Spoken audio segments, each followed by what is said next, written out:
Restaurants are a major part of the economy here on the coast, and for servers working them, there are new protections from the state of Delaware to ensure that credit card processing fees are not getting taken out of their tip money.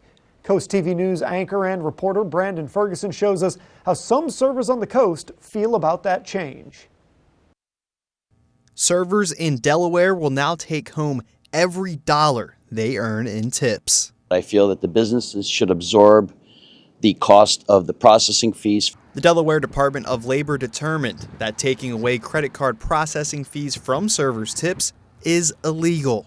The ruling comes after multiple complaints and an investigation that confirmed the practice violates state labor laws. Brian Elliott is a server at Geo's and says he never had to deal with the issue, as Geo's never saddled servers with those fees to begin with. But for those that have or do, he thinks the answer is simple. You just raise your prices.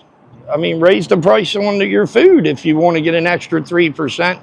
Raise your, what's the big deal with raising your price 3%? Delaware Attorney General Kathy Jennings said this in relation to those credit card processing fees with servers. The vast majority of servers rely on tips as their primary compensation. With the cost of living on the rise, those funds matter more than ever. For people like Carl Dagenhart, who goes out to dinner a lot around here, he says this change is the right call. It's a gratitude for good service, and I feel that they deserve that. With this new ruling to protect servers here in the first state, a tip is a tip, no deductions, no exceptions. In Rehoboth Beach.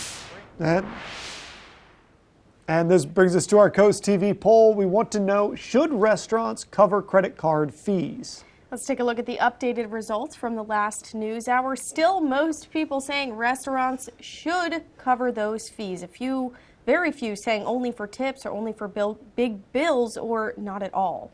And I don't know if we can say most. That's almost everybody. 88%. That's a lot of you out there. If you want to go vote, you can at coasttv.com or use the Coast TV mobile app. We'll show you updated results on Coast TV News at 11.